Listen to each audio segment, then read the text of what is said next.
Olá, meus alunos do sétimo ano, espero que esteja tudo bem com vocês. Hoje eu vim conversar um pouco a respeito de atividades econômicas e meios de transporte no Brasil. Lembrando que o que falta de atividades econômicas para a gente trabalhar é o setor terciário. Sim, o setor terciário da economia, o qual envolve as atividades comerciais e a prestação de serviço. Então, toda atividade comercial ou prestação de serviço se inclui dentro do setor terciário da economia, ok?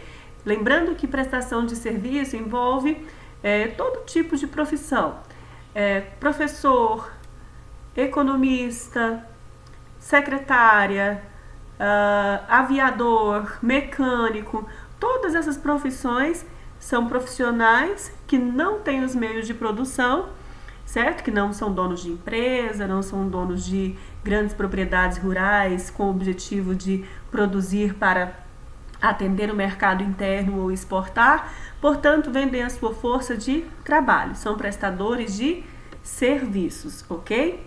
Então é sobre esse terceiro setor que nós vamos conversar um pouquinho, tá bom? E depois, logo depois, sobre os meios de transporte, tá? Então vamos lá. Essas atividades de comércio e de prestação de serviço têm ganhado cada vez mais força na economia brasileira e têm contribuído cada vez mais com o PIB do país.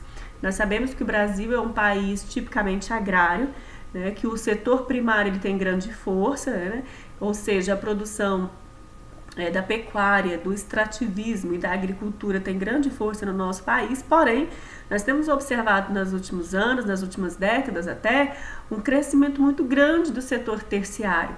E, inclusive, esse setor tem contribuído cada vez mais com o PIB do nosso país. O que seria o PIB?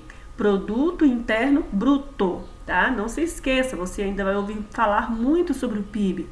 PIB é Produto Interno Bruto. Como que faz o cálculo desse PIB? Ele é a soma de toda a riqueza produzida num país. Então, toda a riqueza produzida num país, somadas, compõem o que nós chamamos de PIB, tá bom?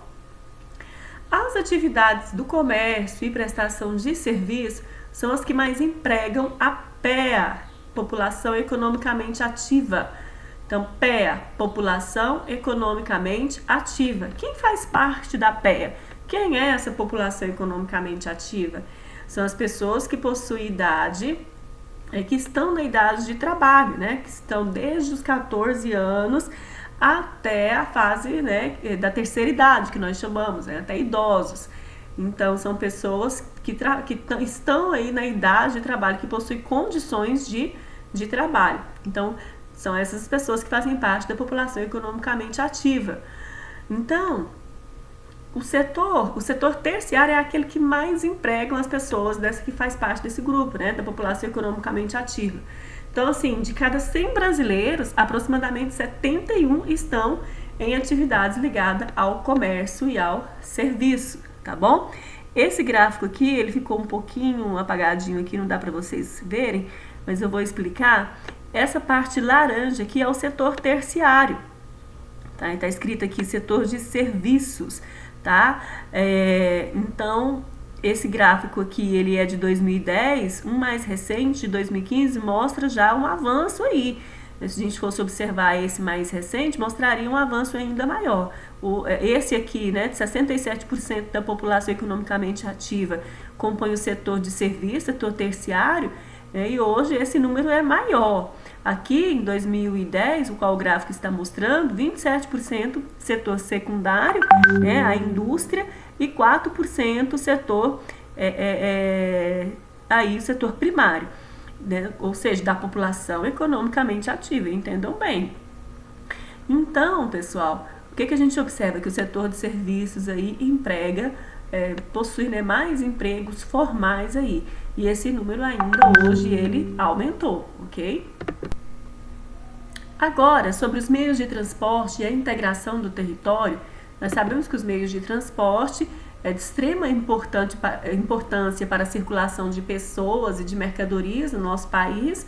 Durante muito tempo, houve uma maior aglomeração no país, no Brasil, na parte que a gente chama aí de essa região mais ao leste do país, né, mais costeira, região costeira do país, né, porém, após um período, houve a interiorização do nosso país, ou seja, a entrada aí, né, desbravando o território aí para o interior. Então a região costeira, né, que fica próxima ao litoral, região litorânea, ela durante muito tempo ela foi mais povoada.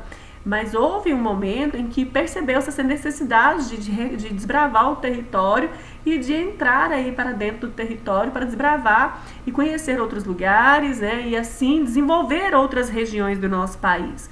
E o sistema de transporte ele possui uma fundamental importância nessa integração do território, dessa ligação. O nosso Brasil ele possui uma extensão territorial muito grande. Então, devido a essa grande extensão territorial, ele necessita de uma ampla rede de transporte para o deslocamento de pessoas e de mercadorias nas diferentes regiões.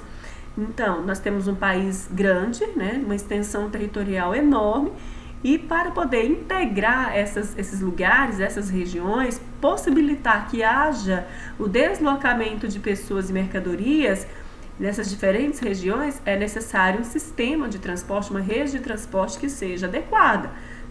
Nosso atual sistema de transporte ele é composto por rodovias, ferrovias, hidrovias e rotas aéreas. Ah, professora, então tem hidrovias no país? Sim. Ferrovias? Sim. Rodovias e rotas aéreas. Se a gente pegar aí em extensão, as rodovias asfaltadas, elas possuem hoje no Brasil 213 mil quilômetros, as ferrovias 28 mil quilômetros, hidrovias e trechos navegáveis 41 mil quilômetros. Então a gente observa que nosso sistema de transporte ele é composto por uma maior rede de rodovias, ok? Sobre as rodovias, esse tipo de via de transporte, elas são predominantes em nosso país, são as que possuem maior número, como a gente viu no gráfico anterior, né, no quadrinho anterior, e elas são responsáveis pela maior parte da circulação de cargas e pessoas. Ou seja, então, quem é responsável, qual desses sistemas de transporte é responsável pela maior circulação de cargas e pessoas? São as rodovias. O predomínio de rodovias em relação a outras vias de transporte teve início a partir da década de 1950, porque o governo federal passou a ter interesse em promover maior integração do território, até mesmo para escoar a produção industrial, que a partir dessa data também começou a crescer muito, tá? Bom, a responsabilidade de construir e manter a conservação das rodovias em nosso país é do governo federal. Então, mas o que acontece? Bom, essa extensa rede rodoviária, ela apresenta muitos problemas. E aí o que acontece? O governo federal, ele concede a algumas empresas privadas a possibilidade de explorar muitas rodovias nossas. Então, são empresas que o governo terceiriza, tá? Passa para outras empresas a obrigação de cuidar dessas rodovias, e aí essas empresas cobram um pedágio. Por isso que às vezes em alguns trechos, aí, quando a gente viaja, a gente vê a cobrança de pedágio. Tá? Então, nossas rodovias elas apresentam muitos problemas, né? Má qualidade do asfalto, sinalização ineficiente, ausência de acostamento. E aí o governo dá para algumas empresas, concede para algumas empresas privadas essa possibilidade de explorar essas rodovias, ao mesmo tempo contribuir com a manutenção, promover a manutenção das rodovias, em contrapartida a empresa recebe aí um pedágio, né? Ela cobra um pedágio pelos usuários daquela rodovia, tá bom? Bom, quais são as 10 maiores rodovias no país? Elas estão aqui, são as BR, né? Que nós chamamos de BR, tá? São as rodovias cujo governo federal são responsáveis. Elas cruzam aí, fazem a integração aí, de todo o nosso território. Sobre as ferrovias e hidrovias brasileiras, durante a fase áurea, né, durante a fase aí, do auge da produção cafeeira, da produção do café, que durante muito tempo foi uma das principais atividades econômicas do Brasil, a rede ferroviária desempenhou um importante papel em nosso país. Então, foi criada uma rede ferroviária, né, algumas ferrovias que ligavam algumas regiões do Brasil para escoar a produção de café. E esse investimento nessa rede ferroviária, para aquele momento, foi muito importante, criou uma estrutura muito importante para o nosso país, certo? Então, assim, até a década de 1930, o Brasil investiu na construção de um sistema ferroviário que tinha como objetivo escoar essa produção de grãos, sobretudo do café, tá? Desde esse período, essa malha ferroviária, ela não recebe investimentos adequados, ela não recebe investimentos para poder se manter essas ferrovias da forma correta, trazer manutenção para elas, para possibilitar que elas continuem sendo usadas de forma correta, né, de forma apropriada. Então, desde esse período, essa malha ferroviária ela tem se mantido praticamente a mesma e encontra-se bem precária e mal distribuída pelo território, ok? Bom, a utilização de hidrovias também é bastante limitada, mesmo possuindo um grande potencial hídrico, né, com uma rede fluvial de aproximadamente aí 41 mil quilômetros, apenas 21 mil quilômetros são usados em hidrovias ou trechos navegáveis, tá? Isso sobre as hidrovias. Então, essa utilização de hidrovias, o que são hidrovias? Sistemas de transporte pela água, tá? Então, é bastante limitado ainda o uso. O Brasil possui um grande potencial hídrico, ou seja, né, nós temos muitos rios navegáveis, rios que têm a possibilidade de navegar por ele, transportando pessoas e mercadorias. Tá? Nós temos uma rede fluvial aí de 41 mil quilômetros, mas desses 41 mil quilômetros, apenas 21 são usados em hidrovias ou trechos navegáveis. Nesse mapa dá para a gente observar, por exemplo, que as maiores hidrovias que nós temos mais hidrovias aqui na região norte, tá? Nós temos aqui na região norte mais hidrovias, porque é uma região que possui muitos rios navegáveis, tá? Muitas planícies fluviais, tá bom? Muitos rios navegáveis aqui. Nós temos outras, tá? Aqui mais pro sul, pro sudeste, porém, a região norte é a que possui maior quantidade aí de hidrovias, tá bom? Bom, meus queridos, era isso que eu tinha para falar para vocês. Não deixem de ler as orientações, segui-las, ler a apostila, ler os textos complementares, tá bom? Esteja atento aí à videoaula, busquem outras fontes.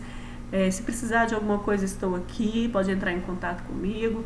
Um grande abraço a vocês, fiquem com Deus e até a próxima.